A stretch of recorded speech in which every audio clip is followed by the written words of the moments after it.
What's up, guys, and welcome to the Zero.to.bro podcast. For those of you guys that are new, I am your host, Melvin. Welcome to the channel. If you like what I do, shoot a thumbs up in the comments. If you think I suck, let me know I suck. Either way, I'll give you a heart and I'll respond. Guys, I'm going to be talking about a couple things today, and this one has been on my mind. And the good thing about sometimes I like to unplug and just don't listen to anything and kind of let my mind wander a bit. It's hard to do sometimes, man, because it feels like there's a screen everywhere you go. Like there's a monitor everywhere you go. There's a screen everywhere you go. So much sound, so much everything, and it just distracts you from everything going on. So every once in a while, try it. Just unplug. Just no headphones, no phone, no nothing. After you hit like in this video, then do that. In the meantime, stick around. And guys, but I'm serious. It's something that like really happens. Like, you know, like you have your watch, one of those Apple watches, you know, and then you have your phone. For my job, they give me another phone. Then they give me an iPad. Then they do this and that. And there's so much screens everywhere. Unplug every once in a while. It's good for the mind. But one of the things that I like, so I was thinking about this and I'm like, think of your ex. Think of your bad ex that sucks, that you hate so much, and all the damage that they do. Or if you don't have one of those, think of a person that really caused a lot of damage to you, right? We all have those persons. Yep, I do. I know I do. All right. At the beginning, when you met that person, right, that betrayed you or whatever, they were a good person, right? It was someone that you really thought it was a good person, and you started, you know, get to know them, and you started to trust them a little more, and you guys got close. Maybe you guys have children together. Maybe you guys have 3 children together. And at the beginning, everything was good, right? And then as time goes on, things change. Years goes on, things change. Many years go on, you know. Then out of nowhere, they'll sucker punch you, right? They'll pull out this thing, and it's like the worst thing they ever did, right? You know, maybe they cheated, maybe they did this, maybe they stole from you, maybe, you know, whatever really bad thing they did, really caught you off guard, right? And it sucks when that happens. It sucks. And one of the things that happens when this happens is you start to analyze things. You keep going back. They did you really dirty, and that thing really did some damage to you, you know, it kind of sticks with you forever in a way. It doesn't hurt the same way, but every once in a while, it'll just come up. And then you start to do what I like to call in my life, analyzing the black box. When an airplane crashes, they look for the black box and they try to figure out what happened, you know, like it has all the stuff. It has all the information, all the data, all that good stuff, recordings and everything. And they analyze that and see what happened, where it went wrong. And that's what I do. I analyze it, and I'm like, where did I go wrong? Now, you guys are with me so far. You think of that person that did this to you. What if when you met that person, they had a sign on their head that said, whore, cheater, thief, murderer, this and that? What if they had that? Would you have still befriended that person? Would you have still had kids with that person? Would you have married that person? Or would you have invited this person? Maybe it's not a spouse, maybe it's a friend or whatever. Would you have invited this person into your house to sit down and eat dinner at your dinner table in your house? The answer is no. And if you do, then tell me why. But if you knew ahead of time what type of person they were, would you have allowed them into your life? Let's say that. Would you have allowed them into your life? And, you know, you had let them get that close to you. I want to say most of us, the answer is no, right? If I knew that this person was a thief, I'm not going to let you come in my house and take my shit. I may not have nice shit, but it's my shit, you know? And if this person was, man, okay, the word escapes me right now, but it's promiscuous. That's what it is. If this person was promiscuous, right? And then it had a sign that said it on there. Maybe they didn't physically say it, but they had it on their head, like a sign, like a billboard that said promiscuous on it. Then, like, maybe you wouldn't have had kids with that person, right? Maybe you wouldn't have married that person, right? If she was cheater, Maybe you would have married that person or have kids with that person.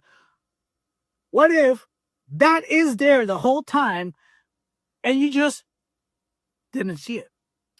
What if that billboard is there and you just didn't see it? I'm gonna help you see it. I'm gonna help you see it. Guys, if I'm reanimated, I drank all my coffee already, man. I'm out of coffee. So now it's all working. So bear with me, guys. Yeah, the signs were there the whole time. The signs were there, but you didn't see it. You did not. You failed to identify those red flags. You failed to identify those red flags, and now you got to pay the price. I got to pay the price for another 13 years, guys. Maybe you got to pay the price for life. Maybe you got to pay the price for a day. You cut it off, and that's it.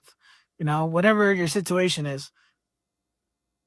But going back, the signs were there. The signs were there the whole time, but for whatever reason, you ignored it. You did not pay attention. You failed to identify it, and now you got to pay the price.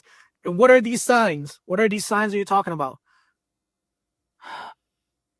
It depends. It depends on the situation. I was looking at but I'm like, there are telltales, right? You can look into someone's past. Some things they can hide from you, some things they can't, and some things are just super blatantly obvious, like certain characteristics such as certain tattoos. I don't think all tattoos are bad, by the way, but certain tattoos, yeah, that will bring up a red flag. Like a sex related tattoo, that to me is a huge red flag. A Playboy bunny or cherry or whatever, that it throws off red flags. Maybe for me, maybe not for you, but for me, not wife material.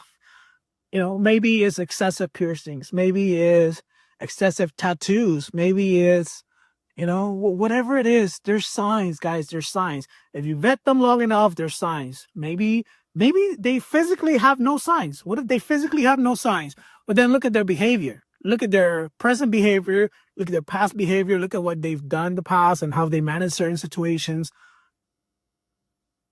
Get a credit check. Check their credit. See what they've done and not done, and what they paid and not paid.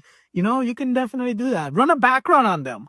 Maybe if you run a background and turns out that this person is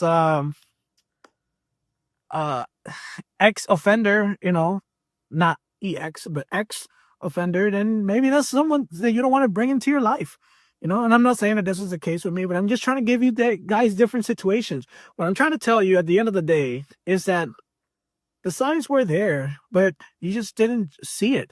The signs were there for me, but I was too busy in love and this and that and thinking of, sometimes it's good, if it's good and one head takes over the other and you don't make the best decisions, and that's fine. That happens to a lot of us. I talk to a lot of you guys. I talk to a lot of other fellas that have gone through situations, and I try to learn and I try to get examples. And because you can read all you want to read, but real life examples. Sorry, small studio here. Real life examples are harder. That's the proof. That's the proof in the pudding.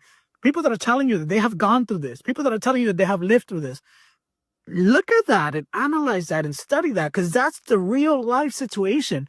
That's not a hypothetical. That's the real life situation that's going on. So I like to analyze things. I like to pay attention to people that have gone through certain things and understand, okay, this, okay, that, okay, this. Like, for example, one thing that I do is, when people, talk to people, whatever, and they tell you, yeah, I know a guy that got cheated on, or I got cheated on, or this and that. And one of the questions that I like to ask is, how old was she when this happened? There's something going on, and I'm not a genius or anything, but there's like a window, man. It's always around that, when they were close. If it's like the female that cheated, she's close to 30, very close to that, to 30, 28, 29, 30, 31, 32. Somewhere around that window, something happens. I don't know what it is. I want to think of it as some type of midlife crisis. I could be wrong, but that's what I like to think of it, as some type of midlife crisis. And something happens around that time where they'll sabotage what they got going on by cheating. cheating is usually a big one. Maybe it could be something else. I've only seen it with cheating. If you think about people that have gotten cheated on, people that have, you know, when it comes to the ladies that are doing it, something in that window, man. And I've identified that, and but yeah, there's flags, there's telltale signs. The billboard is on there. It may not visit, it not might be tattooed on their forehead, but there are characteristics where you can tell, there are good signs, good that can help you judge character, and it can help you avoid these situations in the future. I hope this helps because it has helped me. And like the more I think about it, I'm like, man, this, man, that, man, this, and then you start to like line it all up. When you're in love and when you're like, thinking that you have the mindset that like, what life is like a Disney fairy tale and this and that, or Hollywood movies. And life is not like that at all, by the way, guys. Relationships are not like that at all, by the way. There's good people out there. I'm not saying they're all bad people, and no. There's good people. There's very few good people. There's a lot of bad people. And maybe good and bad, it's a bad way to say it. There's there's a few good choices of men that you can choose if you're a lady watching this. There's a few good choices of ladies, guys, if you're watching this, that are good candidates for wives, good candidates for husbands. Very few. I don't even know, but the pool is small. I can tell you that. And you got to vet through a lot of junk before you can find a good one. And if you find a good one, try to like stick it through, shit happens. No one's perfect. If there's no, I don't know, infidelities are, if you want like a touchy one for me, I don't, forgive infidelities, but if it's something that you can work through, absolutely work through it. If it's a good partner, if there's a very little group of good people and a huge, big group of trashy people that are just going to waste your time and waste your money, waste your resources, give you an STD, ruin your life, cost you to go to prison. That happens, man. A lot of that shit happens. But yeah, guys, pretty much pay attention to those signs because the signs are there. It's easy to overlook when you're focused on tail or focused on certain things, but the signs are there. Guys, if you found this video to be helpful, please let me know in the comments. A thumbs up. Let me know I'm doing good. Let me know if you disagree. Let me know if you agree. I like to read. I like to, it's okay if I'm wrong. I want to know, I want to see your point of views. But yeah, this is something that I think I'm right, guys. Until then, guys, peace out.